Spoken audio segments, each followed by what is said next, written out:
Welcome back. ഞാൻ Al Hosn. So ഈ ഒരു വീഡിയോയിലൂടെ നമ്മൾ 151 മുതലുള്ള ചോദ്യങ്ങളാണ് ഡിസ്കസ് ചെയ്യുന്നത്. അതുവരെയുള്ളത് കഴിഞ്ഞ പാർട്ടുകളായിട്ടുണ്ടായിരുന്നു. അപ്പം വളരെ കുറച്ച് 16ഓളം ചോദ്യങ്ങൾ മാത്രമാണ് ഇന്ന് ഡിസ്കസ് ചെയ്യുന്നത്. 166 വരെയുള്ള ചോദ്യങ്ങൾ അപ്പോഴേക്കും ബേസിക് ഫിറ്റിംഗ് എന്ന് പറയുന്ന ആ ഒരു മൊഡ്യൂൾ കൂടി കംപ്ലീറ്റ് ആവുന്നതായിരിക്കും. ഓക്കെ, അതോടുകൂടിയിട്ട് നിമിയിൽ നിന്നുള്ള ബേസിക് ഫിറ്റിംഗ് കൂടെ കംപ്ലീറ്റ് ആവും. പിന്നീട് ഷീറ്റ് മെറ്റൽ വെൽഡിങ് കംപ്ലീറ്റ് ചെയ്യുമ്പോൾ ആദ്യത്തെ ആ ഒരു ടെക്സ്റ്റിൽ നിന്നുള്ള ഇത് കംപ്ലീറ്റ് ആവും. പിന്നീട് കുറച്ച് ടോപ്പിക് കൂടെ ഫസ്റ്റ് ഇയറിൽ നിന്ന് ബാക്കി ഉണ്ടാവുകയുള്ളൂ. നമുക്ക് നോക്കാം. ഓക്കെ,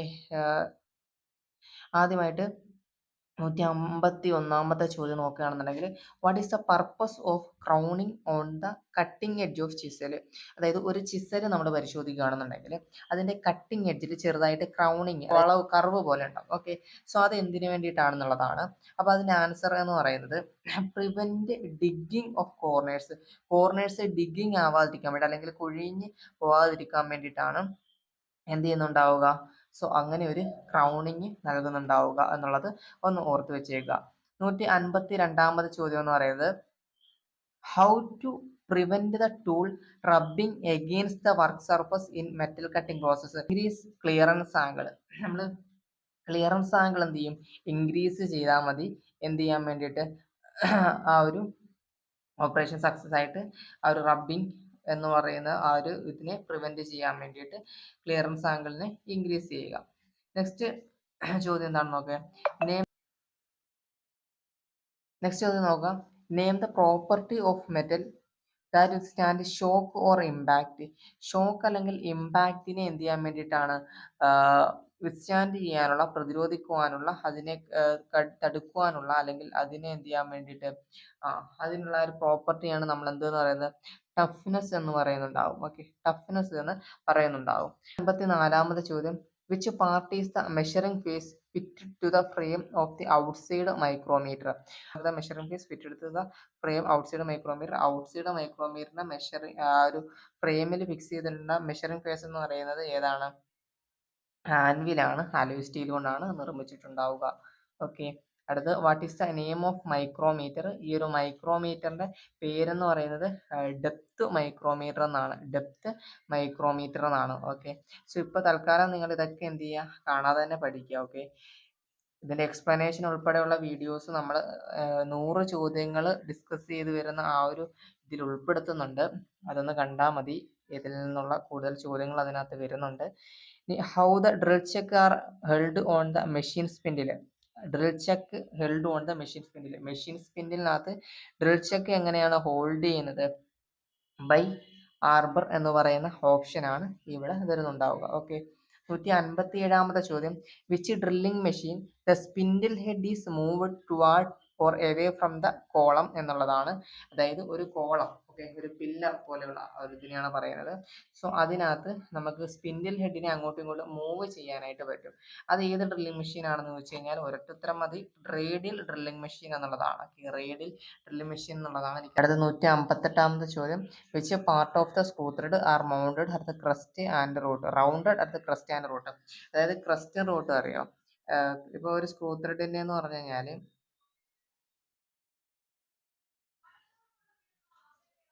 ഇങ്ങനെ പോവാണെന്ന് വിചാരിക്കുക. ഓക്കെ, സോ ഇവിടെ നിന്ന് വന്നിട്ട് ഈ ഒരു ഭാഗത്ത് ഫ്ലാങ്ക് എന്ന് പറയും. ഓക്കെ, ദെൻ ഈ താഴത്തെ ഭാഗത്തെയാണ് ഇതിനെയാണ് നമ്മൾ എന്താന്ന് പറയുന്നത്, ക്രസ്റ്റ് എന്ന് പറയുന്നത്. ഈ ക്രസ്റ്റിനും ഈ താഴത്തെ ഭാഗത്തെയാണ് റൂട്ട് എന്ന് പറയുന്നത്. ഓക്കെ, റൂട്ട് എന്ന് പറയുന്നത്. ഈ ക്രസ്റ്റിനും റൂട്ടിനും ഇടയിലുള്ള ഈ ഒരു ഭാഗത്തെ ഫ്ലാങ്ക് എന്നാണ് പറയുന്നത്.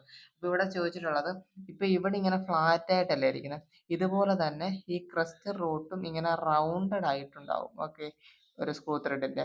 അത് ഏത് സ്ക്രൂ ത്രെഡ് ആണെന്നുള്ളതാണ് ഉത്തരം എന്ന് പറയുന്നത്. ബ്രിട്ടീഷ് സ്റ്റാൻഡേർഡ് വൈദ്യുത ത്രെഡ് അഥവാ BSW ത്രെഡ് എന്നുള്ളതാണ് ഉത്തരം എന്ന് പറയുന്നത്. Okay, next 159, what is the name of tap wrench? പലരും പെട്ടെന്ന് കാണുന്ന സമയത്ത് ബോക്സ് ടൈപ്പ് അല്ല ഇതെന്ന് ആലോചിക്കും, പക്ഷേ ബോക്സ് ടൈപ്പ് അല്ല, സോൾ ടൈപ്പ് ടാപ്പ് റഞ്ച് ആണ് ഇതെന്ന് പറയുന്നത്. Okay, sole type tap wrench ആണ്. അടുത്തത് 160 ചോദ്യം, what is the formula to calculate the tap drill size? ഈ ഒരു ടാപ്പ് ഡ്രിൽ സൈസ് കാണാനുള്ള ഫോർമുല, ടാപ്പ് ഡ്രിൽ സൈസ് കാണാൻ വേണ്ടിയിട്ട് tap drill size is equal to major diameter minus 2 into depth എന്നുള്ളതാണ്. Tablet size is equal to major diameter, sorry plus ആണ് ഇവിടെ, major diameter minus ആണ്, minus എന്ന് പറയുന്ന option ഇവിടെ ഓക്കെ.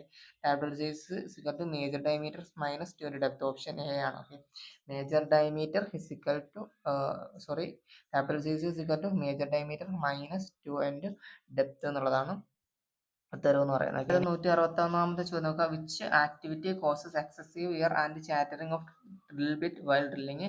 ഡ്രില്ലിങ് ചെയ്യുന്ന സമയത്ത് എന്തുകൊണ്ടാവും എക്സസീവ് വിയർ ആൻഡ് ചാറ്ററിംഗ് ഉണ്ടാവുക?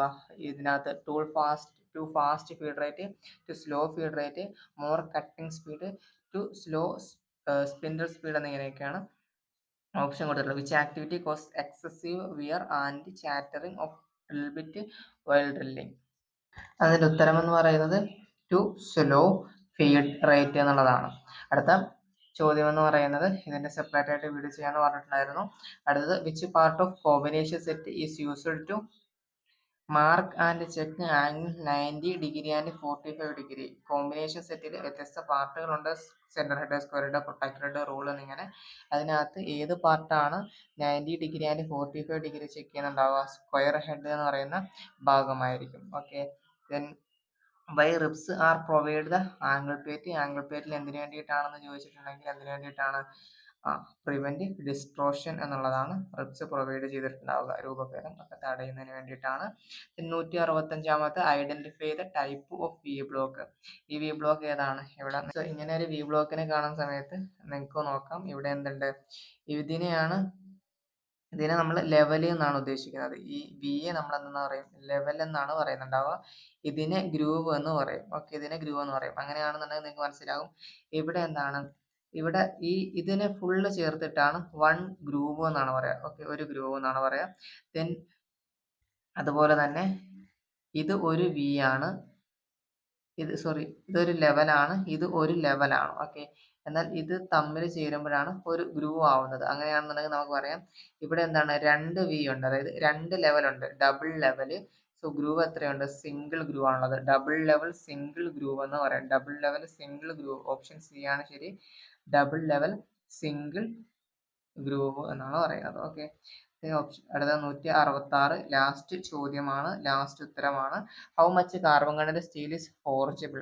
ഫോർജബിൾ സ്റ്റീലിന് എത്ര കണ്ടന്റ് ഇതാണെന്നുള്ളതാണ്. അപ് ടു 1.7% എന്നുള്ളതാണ് ശരിയായിട്ടുള്ളത്. ഓക്കെ, അപ്പം ഇതോട് കൂടിയിട്ട് ബേസിക് ഫിറ്റിംഗ് എന്ന് പറയുന്ന ആ ഒരു മൊഡ്യൂളിൽ നിന്നുള്ള ചോദ്യങ്ങളൊക്കെ നമ്മൾ ഡിസ്കസ് ചെയ്തിരിക്കുകയാണ്. ഇനി വരുന്നത് സെമസ്റ്റർ 1 തന്നെ മൊഡ്യൂൾ 3 ഷീറ്റ് മെറ്റൽ എന്നുള്ളതാണ്. ഇതിൽ വളരെ കുറച്ച് ചോദ്യങ്ങളാണ് ഉണ്ടാവുക. സോ അത് നമ്മൾ അടുത്തൊരു വീഡിയോയിലൂടെ തന്നെ കംപ്ലീറ്റ് ചെയ്യുന്നതായിരിക്കും. Thank you.